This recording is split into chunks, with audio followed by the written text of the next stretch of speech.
Alright, so we already worked on the homework. I wanted to do 3 or 4 of these, and this will be one of the 4 actually, but I already did this one in the guide. But essentially, what we have here is either the maid committed the murder or the butler did it. The maid didn't do it, so the butler did it. In this case, both 1 and 2 are working together. If you remove one, premise 1, the maid didn't do it, so the butler did it.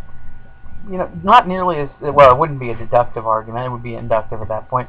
It wouldn't be a particularly good deductive argument. It's inductive argument at that.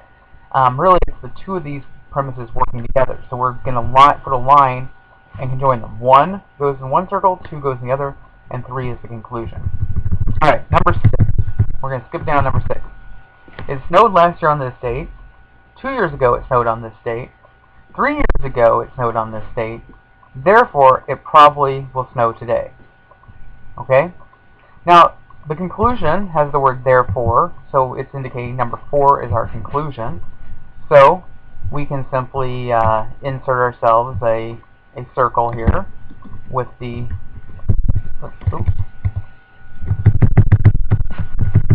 space here so we can work on this. We can simply insert a circle here. We can shape circle.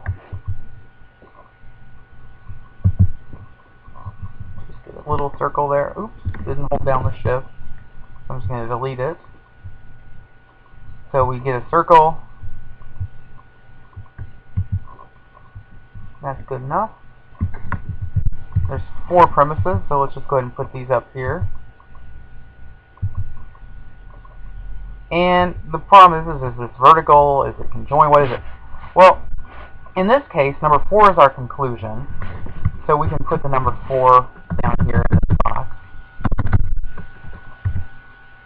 Oops. And because I have the background on, so I can't see what I just did. So I need to clear that fill out. And I'm going to come down here and just sort of center it on that. Just have it there. And so these probably all need the fill removed. I can just group them and then do it all at once. Okay. So what's happening is each of these is kind of a form of evidence. It snowed this date. 2 years ago it snowed on this date. 3 years ago it snowed on this date. We don't need all of these at the same time. They're not dependent upon each other. They're each pointing towards the fact that, hey, it snowed last year on this date, therefore it probably will snow today. People might make that argument. People might also mark here, it snowed last year on this date, it snowed the year before. You don't need number 3 to have that as an argument. Each one of those strengthens it, but it doesn't make it particularly good. So each of these is a premise. See, the wrong button.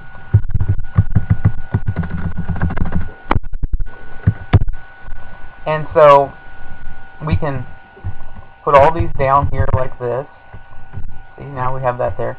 So the question is how are they connecting? Well, they're all independently pointing towards it. They're not building one after another in a linear fashion. It is a horizontal, but they're horizontally independent. So let's come to shapes. Let's get the arrow. And we just put the arrow in there. And we'll need 3 of these arrows. Sorry, that's the right one. And 1 more arrow. Perfect. And there we've demonstrated that that is horizontal independence. Alright, number 8. Let's go ahead and put some lines in there so I don't have to worry about that. Okay, Jim hates Ted. Ted hates Megan. Therefore, Jim hates Ted. So, what we're doing here is, one might ask is, how is this working together? Is this a form like this, where it's linear, where it's, number 1 leads to number 2, therefore is indicating the conclusion, which is be number 3 would be our conclusion. So is it linear, where he goes, Jim hates Ted, proves Ted hates Megan, which proves Jim hates Megan? No, because Jim hating Ted doesn't prove Ted hates Megan. Obviously, these are working together, so it's some sort of horizontal design. But the question then becomes is this a horizontal independent or is it horizontal dependent? Well, in this case, what we have is this is our conclusion. Oops, once again, forgot to remove the fill. I'm just going to group those. Hold down the shift and click on them and it'll actually group them together, and then what happens is you double click one of them and it brings up this dialog.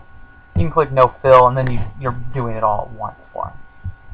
So, sort of here, it's all pointing towards this. But the case is I think in this case what we have is these two are working together, because Jim hates Ted and Ted hates Megan. It's sort of using a transitive law, a logic of relations to do this. Now, of course, hate isn't a transitive, it doesn't have transitive factors always, so we don't really, it's kind of a little bit off. So you would then put 1 and 2, and you've got 3, and there you go. And if you want to, you could, play with this just so.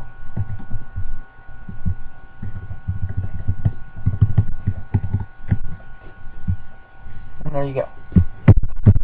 Finally, number 9, 3 points. It's impossible that there should be in the universe 2 substances with an identical attribute, and therefore one cannot be the cause of another. Neither can one be produced by the other. So, in this case, we have the word therefore, and the word neither here is saying, hey, both of these are true.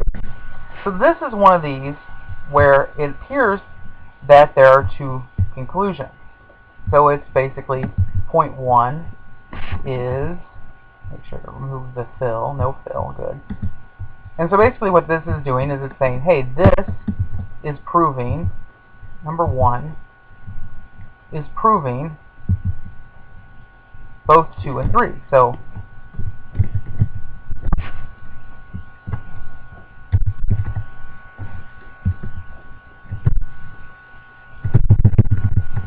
one is proving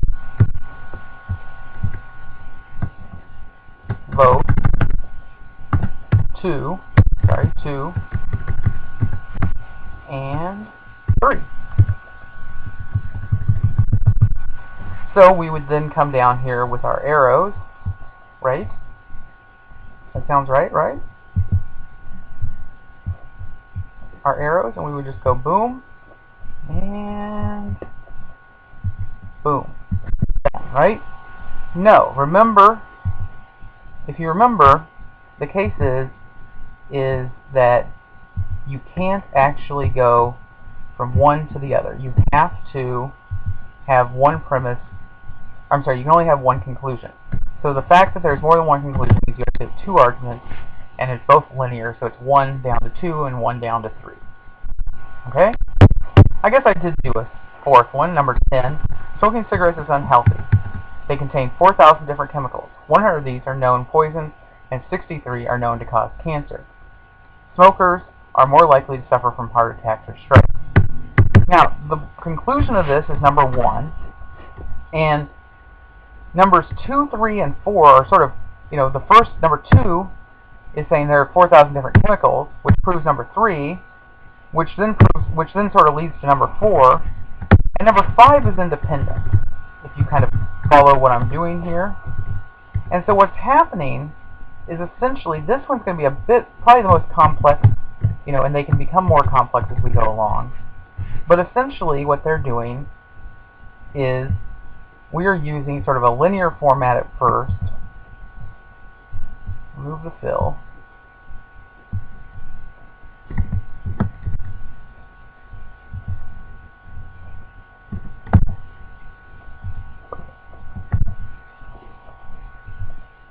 And what's happening here is we're all working down. 4 and 5 are independent. They're both just points that we're using. Smoking is unhealthy and it causes it has 63 carcinogens and it leads to heart attacks and strokes. Those are both independent ideas used to support this. So, bring up that dialog box. Has my arrow here. So these are sort of working independent horizontally, like that. And then the rest of these are building one to the next. So it goes number 2 proves number 3, and number 3 proves number 4, and number 4 and 5 prove number 1. Oops, you know what? I need to pay a little more attention. number 2 proves number 3, number 3 proves number 4. Oh yeah, that is correct. I thought I had my numbers off. But that's how that one's working. And so there you go. Okay? If you have any questions or you just want to do it by hand, that is perfectly fine. That's probably going to do it. I just did it on here because I can record my desktop as I do it.